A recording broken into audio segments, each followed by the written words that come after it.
Welcome back, everyone. Dustin here again, Average Guy HiFi, with another Definitive Technology video for you guys. So if you guys follow this channel, you'll know that I'm kind of a big fan of Definitive Technology. I think a lot of the reason is because I have a lot more access than it seems a lot of the rest of the country or world has access to, maybe besides the areas where they're actually built. But our local Magnolia Hi-Fi stores, back when I was younger, was always, they had a ton of Definitive Technology products on their showroom floor. And even today, at my local Best Buy Bellevue, they have quite a few Definitive Technology, all their new stuff, obviously. But what that does is people were buying a lot of it around here, and it ends up flooding the used market. And as you guys know, I'm focusing mainly on used speakers, kind of giving you guys some advice and pointers on picking up used 5.1 sets, subwoofers, 5 speaker packages, 7 speaker packages, all that type of stuff. So again, because they sold so many at one of the most beloved audio shops in the area, it just really, there's quite a big access. Whenever you type in Seattle Craigslist or OfferUp or Facebook Marketplace, things like that, there seems to be quite a few options for Definitive Technology. Which is a good thing for me because I've basically owned, not all the models because they've made a ton of models over the years, but I've owned some of the really good ones all the way down to some of the more entry models. And I just really like the brand. So what I'm sitting here next to is a kind of the highlight of the show here is the Definitive Technology BP2002. This is about a 43-inch tower. It's about 7 inches wide and a little over 14 inches deep, as you guys can see right there. And the other thing that's kind of hidden under a sock normally, which I have rolled down here so I can show you guys the components, is a 12-inch woofer with a built-in 200 watt RMS internal amplifier. And the specs actually are really hard to find on this speaker, so I had to do some digging, reading on the forums, going through reviews, all of that type of stuff. So if you guys actually have, I put in the description, like always, I just loaded up with information. So I was missing a couple of the key metrics for this speaker. But if you guys own these, or if you have like the manual, I tried looking for the manuals online, and I think it got like a virus or something on my computer, so I stopped doing that. So again, a part of this channel is for people that own these speakers to chime in and help people maybe that are shopping or have questions about it. I think that would be kind of like a Kelly Blue Book style, what you guys are paying for them, if you own them, what your opinions are. Really, I think that's how this channel is going to end up growing, is just people with personal experiences sharing their thoughts on these speakers. And also, if you know more than I do, which is easy because I'm buying this stuff, I'm testing it out, and then it's moving on, then chime in and help me out a little bit. I'd really appreciate it. So this isn't your traditional kind of just speaker where there's a single point, maybe a tweeter, a mid, and a woofer pointed in one direction. These are bipolar speakers. So it comes with 2 5¼ inch woofers, a 1-inch aluminum tweeter, and then it has the 12-inch powered subwoofer, which is right there. And then on the back, which kind of surprises probably a few of you, are again the woofers, the tweeter, and then on below here is the amplifier with the gain knob, so you can kind of adjust the subwoofer. There's multiple ways to run these speakers. When I say powered towers, the mids and the tweeters aren't powered. It would be the subwoofer itself from the speaker that is powered. So there's 2 ways really that I would recommend hooking these speakers up. Running them full range, where you just plug speaker wire into the speaker itself, and then that'll trigger the amplifier, so then you adjust the gain, the bass knob basically on the back to adjust the gain of the subs. That's one way to do it. I actually prefer to run my receiver. The Lexicon has dual sub outs, so I just run RCAs from the sub outs to the LFE on the back of the tower here, and then that way I can kind of control the bass a little. I have more control over the bass. That's kind of the way that I should say that. But again, this is a bipolar speaker. So kind of what the idea behind bipolar speakers are, if you went to a concert hall, there was like an orchestra, and the sound would be not just coming directly at you, but it would be going past them towards whatever the back wall was, and then coming at you. So that's kind of a rudimentary way of looking at it. But what it does, they're in phase. So what it's doing is it's sending the sound a little bit farther out than just having a main, just kind of monopole speaker like your traditional style speaker. So that's kind of a simple way of looking at it. And I've always had bipolar speakers. In fact, here is another one that came with this set. This right here is the Definitive Technology BP 1.2X. And kind of the reason I think that they came out with these speakers, they're still popular these days. Clip still makes some, Definitive Technology makes some. but they're really good for surround sound options, especially if you need the sound to be spread out a little bit more, because the sound is coming off of two surfaces. So it has, again, the 1-inch aluminum tweeter. These have a 4.5-inch woofer, 4.5-inch woofer, and another aluminum tweeter. So I'll show you that right there. I'll show you guys these playing like normal, but here's just a little bit of a close-up of that. So kind of the idea behind that is for your surround channels, they basically will spread the sound out a little bit more, so it's not as easily where you can pinpoint right where the speaker is out at. I prefer my left and right surround channels to be monopole, meaning just coming from one angle, especially with these modern room corrections, things like that. A little bit easier for those type of systems to get everything under control. But I do like bipole speakers behind you. You know, if you're on your rear wall, especially if you're kind of close to a couch or something like that, where if the front of the speaker is pushing the sound kind of where your head's supposed to be at, this does a little bit better job of spreading the sound out to make it feel like the sound's kind of more coming around you than just more directional. So again, the specs were a little bit missing on these. Up here behind me is the center channel that came with this set. So this set has an MSRP of about $2,750 when it came out. The center channel right up there is the Mythos 3 center channel. That's not the matching center channel to this system, but like what happens with a lot of people is they need to compromise on their center channel. So not that the Mythos is a compromise, but when compared to kind of these more larger speakers in the lineup, that was the weak link when it came to my testing. So I actually ended up just not even listening to the Mythos 3 for a while I was testing out the towers and the surround sound speakers. And I did notice that I preferred it in this room with the bipolar towers not running the center channel. But again, people have to compromise a lot of times when a center channel, because of their video cabinet, where the TV's placed, they don't have a lot of room for the center channel. The matching center channel of these speakers, I've owned a few times. It's the CLR 2002. That would have performed better than this Mythos, but the Mythos is a very high quality center channel. It has the 1-inch tweeter. It has 4.5-inch woofers on the two of them, and then two radiators. Again, I'll show you when I'm kind of showing the speakers in action. But basically, it was an MSRP of about $2,750 with all the research that I did.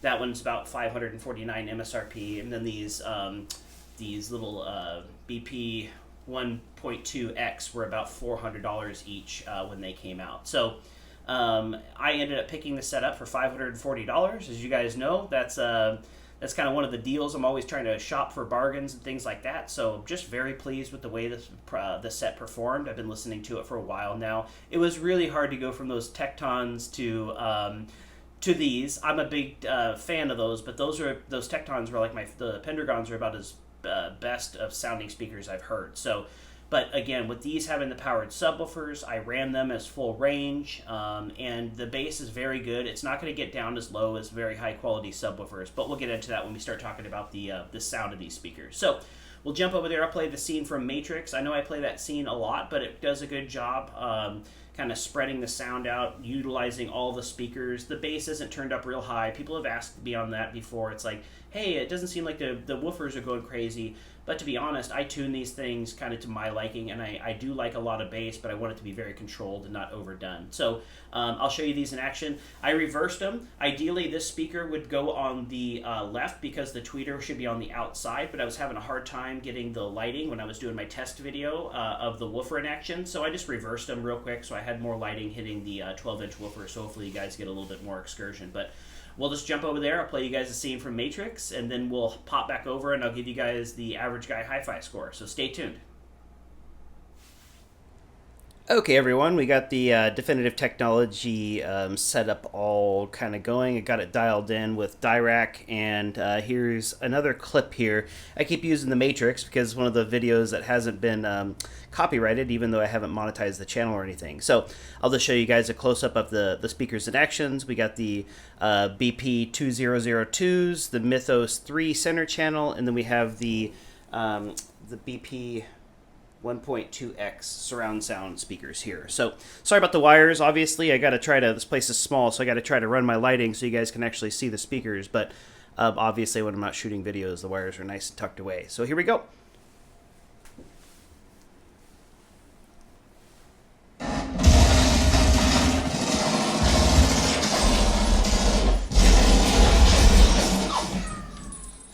Back up. Stand back up.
Alright, I hope you guys enjoyed that demo.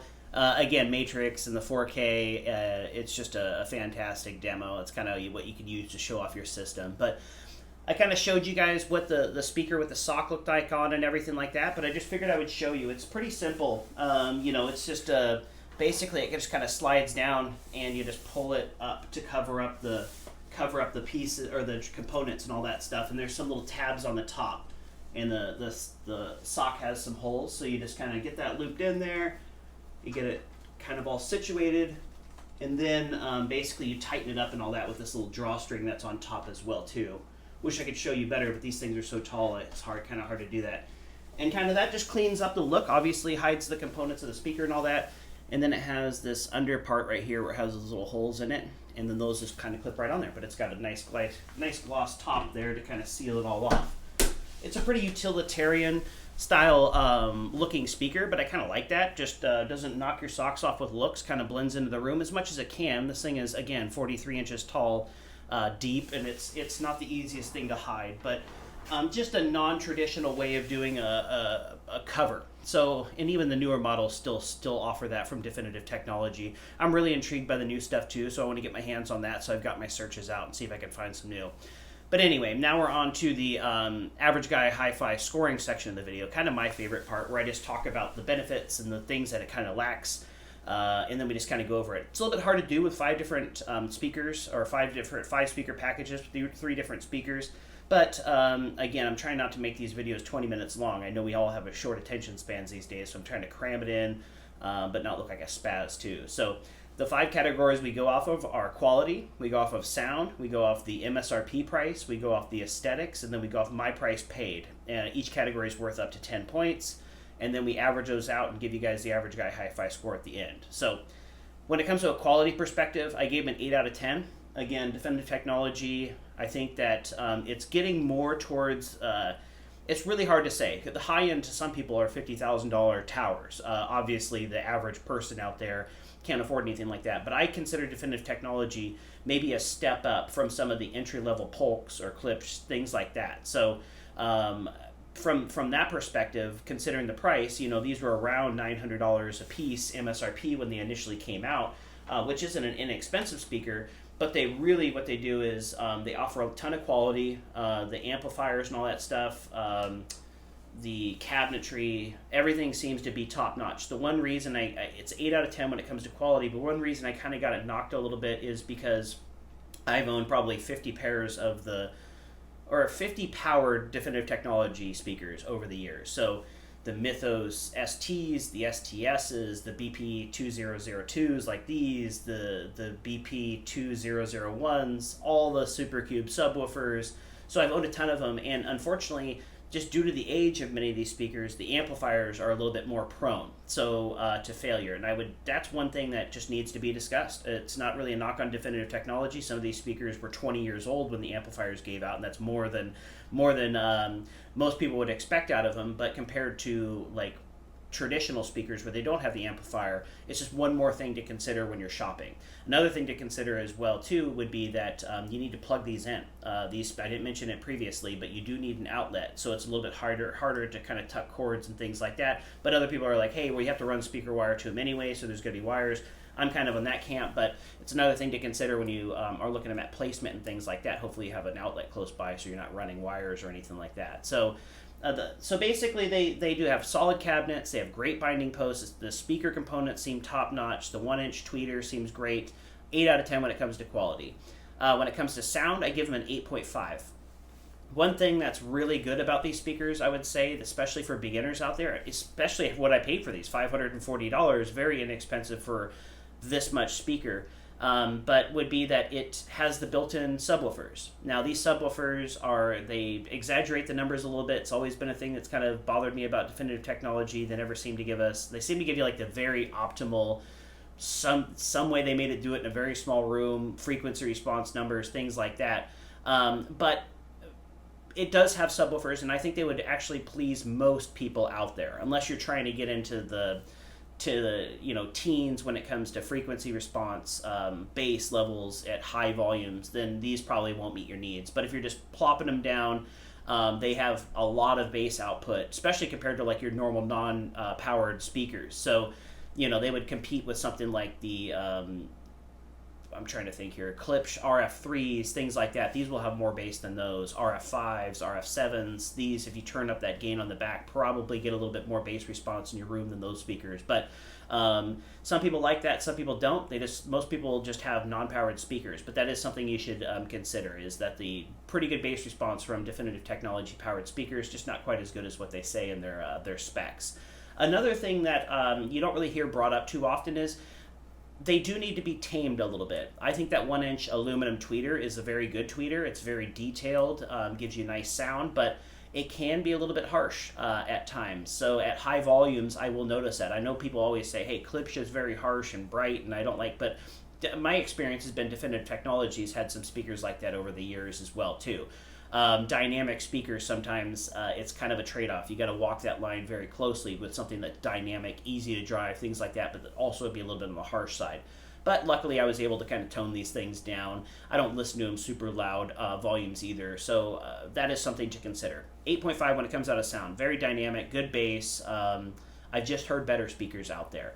The MSRP, I give them a 7.5. Now, again, I didn't get the exact MSRP, so it's kind of in the ballpark. I know it's real close, but maybe give or take 10% of the MSRP. But at $27.49, this set of speakers was a very good bargain when you're getting up more towards the higher end brands like Martin Logan, Bowers and Wilkins. Those would be kind of the competitors of speakers like this.